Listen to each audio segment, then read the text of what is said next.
Are you routinely waiting for motivation in order to start something? Hi, my name is Sam, and before I get into the show, I would like to formally introduce you to the forward theory. Over the past year, I've been talking a lot about confidence, self belief, discipline, motivation, all the things that help us move through the messiness of becoming who we want to be. And somewhere along the way, I landed on a truth that changed everything for me. Movement builds confidence, and that confidence builds momentum in other parts of your life. And as you move through life with momentum, you gain even more belief in yourself and even more confidence in those other activities that you are attempting and learning from. So it's a loop, it's a feedback cycle, and it's become the foundation of what I now call the forward theory. This podcast is shifting to reflect that. You'll still get reflections, stories, mindset shifts, but now through the lens of how we move forward one step at a time. I'm so glad you're here.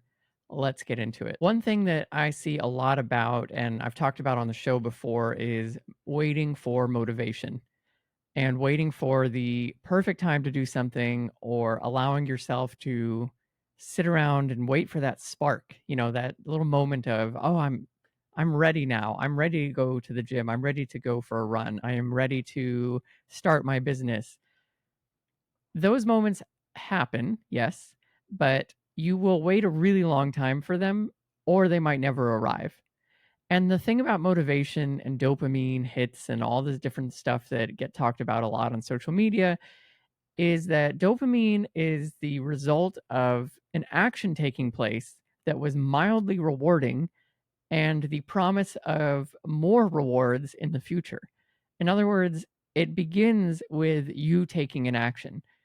The mouse and the rat in the experiment with the lever that gets the little bit of sugar or whatever the reward is only gets it by first walking up to the lever or the button and pressing the button. When they receive the sugar reward, they are now motivated to press the button again. Depending on the experiment, they may get one all the time when they press the button. They may get one every now and they may not get one ever again, in which case they'll give up and stop pressing the button. But in all of these experiments, the very first thing that the mouse or rat needs to do is go over and press the button because they are testing their environment and trying to figure out, does this work and is this rewarding for me or not? And I think that whenever we talk about pursuing our goals as a people, we tend to skip the part of walking over and pressing the button. We are basically sitting on our couches waiting for someone to press the button for us to be motivated to go out and work out or start the business or launch a podcast. And it doesn't work that way.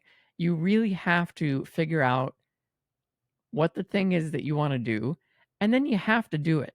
And you have to do it even though you don't want to do it.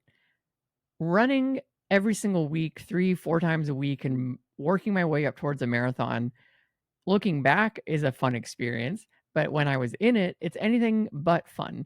It will drain you. You will eat more carbs than you thought you could stomach, and in fact, I reached a point where I was kinda, like, done with carbohydrates, and I never thought I would be. The mornings are hot and humid when you're running a fall marathon because you're training in peak summer. You will start to drink salt drinks because apparently that's the thing that you need to do because you will get so dehydrated otherwise. Your body will ache. You might deal with injuries like I had to deal with.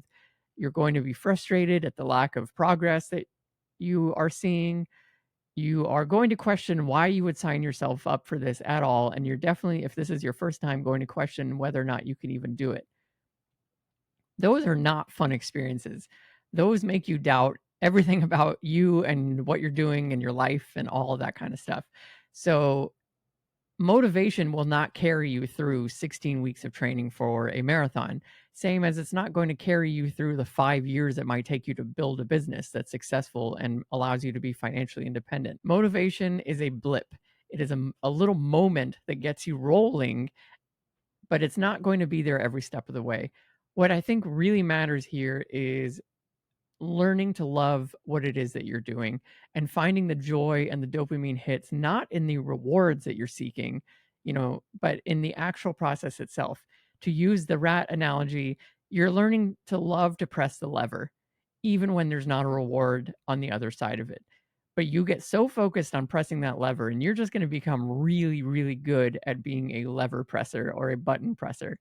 That is kind of what you need to train yourself to do, because you remove all the pressure on yourself of achieving an outcome, and instead you put the pressure on yourself of things you can control.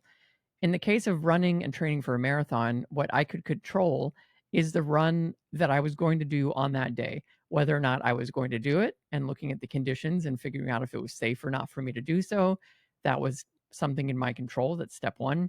Step two is figuring out the pace that I'm going to allow myself to run. Perhaps I had a speed workout plan that day, but the humidity's too high.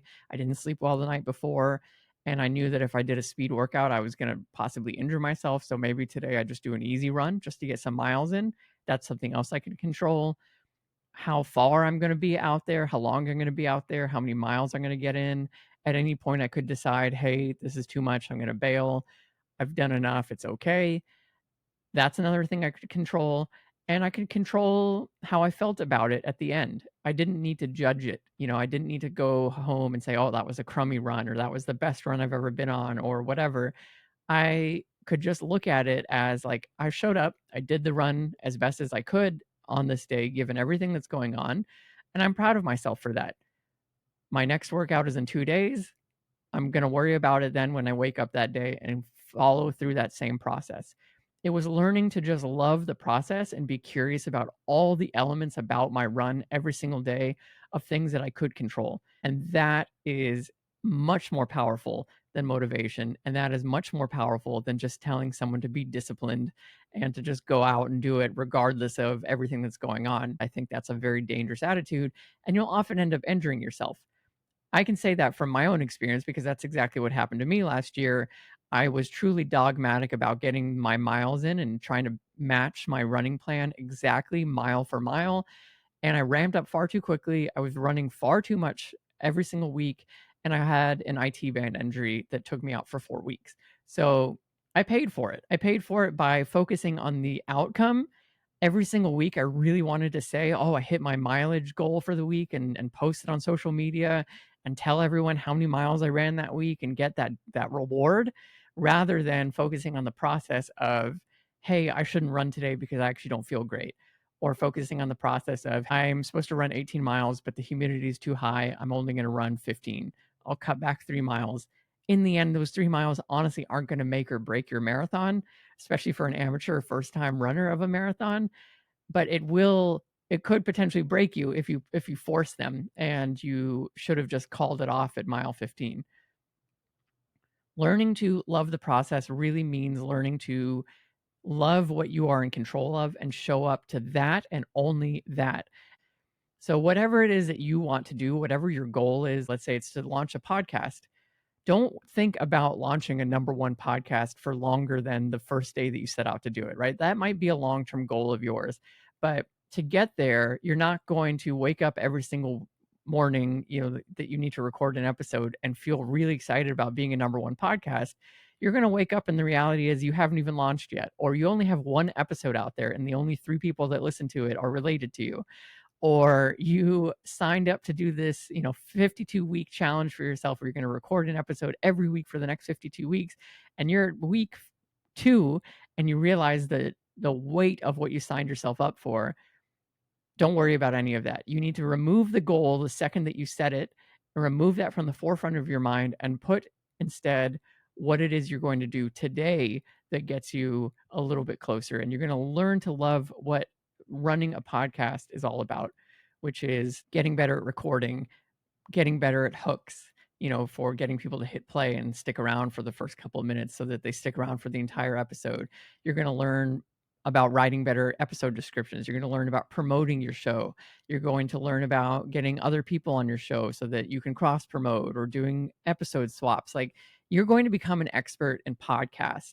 And that is where you focus your energy on. And you don't necessarily attach it to whether or not you have a number one podcast yet, because the shot of you having a number one podcast 1 week into your brand new podcast is so infinitesimally small that it's not likely to happen, and you're going to lose your motivation. You're going to burn yourself out even before you start. So instead, learn to love the process, focus on what you can control, The goal will take care of itself. This week's song of the week to go along with this, hopefully a motivating one. And I know I just talked about motivation, but sometimes music, not sometimes, music can often help with motivating you and getting you out the door and just getting you amped up. And it's the song What's Up Danger by Blackway and Black Caviar. It's on the Spider-Man Into the Spider-Verse soundtrack, which is an excellent soundtrack. I featured songs from there on Super Awesome Mix all the time with my co-host Matt. I love the song. I used to play this song in my spin class as a climbing song because the RPM is actually perfect for a climb. There's a certain part where, the drop kind of comes in and I tell everyone to crank the resistance and just climb that hill, and the bass hits so hard. It really gets me going. So if you do need a little bit of something, a little bit of oomph to get you started, this is a great song to put on your playlist. And you can find the link to this playlist in the podcast show notes as well. So as you go forward this week, think about what it is that you need to focus on in this moment. Don't worry about the goal. The goal will take care of itself. It's far too off in the future. Focus on what is right in front of you, and you will get there one step at a time.